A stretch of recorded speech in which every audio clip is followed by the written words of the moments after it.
Today I'm going to use the Nude foundation, the Skin Perfecting foundation, and my colour is Nude. So I've done my moisturiser already, because you always want to have moisturiser on before you put your foundation on, otherwise it's going to end up a bit grippy. So I've just put about a little squeeze of that on, and I'm just going to dot that all the areas where I want to blend out this foundation.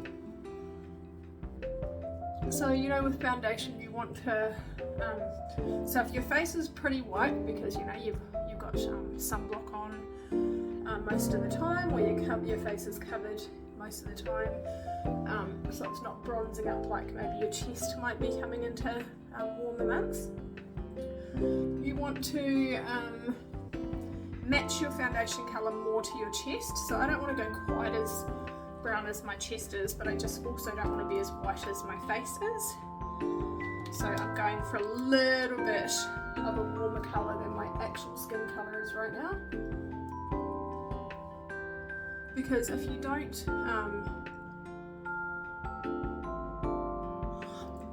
match your colour up to more to your chest, and you match it up to the skin on your face, you're literally going to look like you're wearing a mask, aren't you? Right, I'm going to just blend this all out. So as long as you've got it all over your skin, then you can just go for it and blend it all out.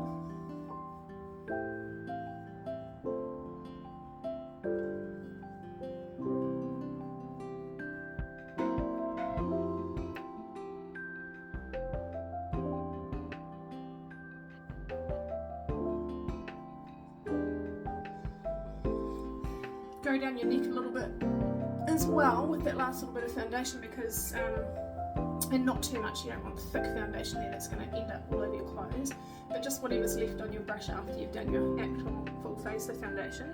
You want to go down at least this part of your neck here, because it's usually quite a white strip down there from where the sun literally doesn't get to.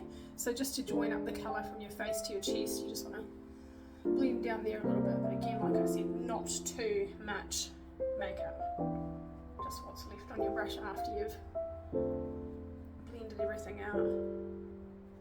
And I stipple around the eye area because so it presses the foundation in and you don't have any sort of like blobs of colour there, but also so that you're not dragging your skin around that area of your eye.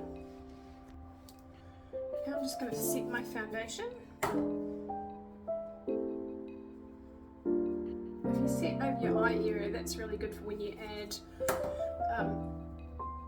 eyeliner and things like that, because it helps it to stay put, because eyeliner will really only travel if it hits moisture.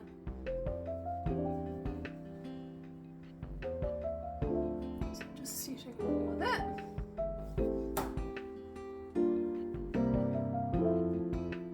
So I always put the powder on and then I dust them off so it doesn't go on too intensely. A little bit of blush. These are really highly pigmented, so you don't need a lot. So just put the product on, dust a bit off on your hand first, and then go and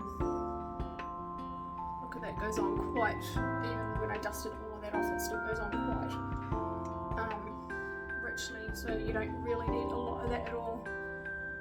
Pretty though, pretty colour. I will probably actually take a bit of that off. Massively pigmented, eh? Like crazy amounts of pigment. So I'm just going to blend a little bit of that out.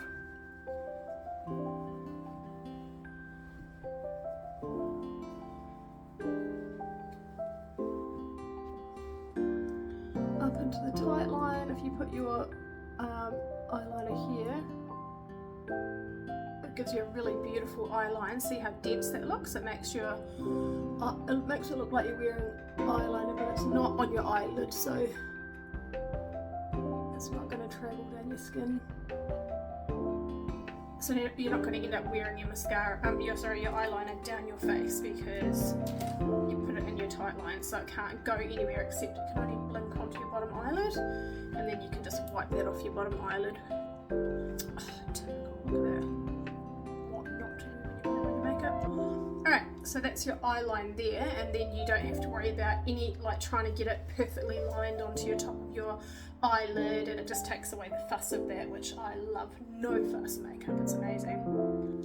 So if you've got any darkness under your eye area at all, don't put on tons of concealer in this age group because you'll make it look really heavy around that area. So I just put a little bit of concealer into the corner of the eye there because we've all got a vein that runs down that part of the eye there. And so when you put a little bit of concealer in there, just using this tiny weeny little egg sponge, when you put a tiny bit of concealer in there, it actually takes away a lot of that darkness and it just brightens your whole eye area up. Honestly, it's the most anti-aging trick you can do. So then I'm putting a little bit more just sort of on that dark bit there. You know, gone are the days when you put it all the way around this area of your face because honestly it'll cling to any wrinkles and fine lines and it'll make it look pretty hectic. And then just a couple little dots on the outside of the eye there, and that's only if you want to have a bit of concealer. Now why we put it on the outside of the eye there is so that we can just drag it up a little bit, not drag but sort of stipple it up a little bit, and then that makes the illusion of your eyes going uphill and looking like nice and smiley, because as we age our eyes actually start going, so it just creates an illusion that our eyes are a little bit more awake. So I'm just leaving out that little bit of concealer there. Right, nice and easy breezy. And now I'm just going to do some eyebrow pencil. So with this eyebrow brush at the end, the spoolie at the end of my eyebrow pencil, I'm just going to brush my hair of my brow up. There we go. And I'm going to do the tail of my brow first, because actually on the tail of your brow, that's where you start losing brows as you age. They start sort of falling out of the tail, and then they get more and more sparse on the inside of the eye. But so you think to yourself, oh, I need to colour my whole brows, and you start here and you go meow, and you drag yourself over a nice big line. And actually if you start here, because you've got a lot more hair in this area, if you start here thinking, oh, I need to make this nice and full, and then you drag it out to the end, you're going to end up with quite heavy, quite aggressive looking eyebrows because you've got too much product. So if you start at the tail first, the peak and the tail, put your colour on first, and then have a look at the rest of your brow and think to yourself whether you need to add any more colour there, because sometimes you might not. Sometimes you'll just do the tail and then it will be enough. Same on the other side. I can't even remember what I did now, because did I do the tail first on this side? Because I got distracted. Okay, last thing, I'm just going to do my mascara. Just going to dot the end of the mascara, and then this mascara is called tubular mascara, so it actually coats around the lashes, which means that your lashes don't get suffocated. It doesn't sort of like cling to them and suffocate them. It creates like a tube effect around them, so it doesn't suction into them and dehydrate them, and because that's what makes your eyelashes get dry and break off, brittle and break off, which is not what we need at this age, because they're already breaking off and everything's falling apart.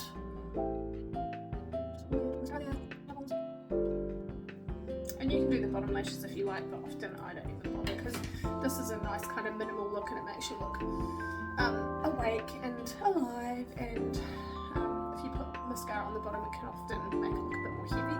So I'm just going with this upper lashes look today. And then finishing up with some of our new like lip glossy kind of lipstick. I absolutely love this. It's my new favourite.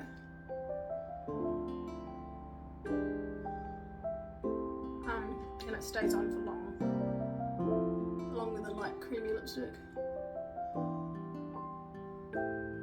And it doesn't get all cracked and yuck, so it's really nice. Cool, okay, so that's it. Natural wearable day makeup, and that's how you do it. If you want, I'll put some links up, but if you want help choosing some colours, or help with any sort of other makeup or skincare, just message me. So again, the foundation that we use today is the Skin Perfecting Foundation. It's a gorgeous foundation. Okay, have a nice day.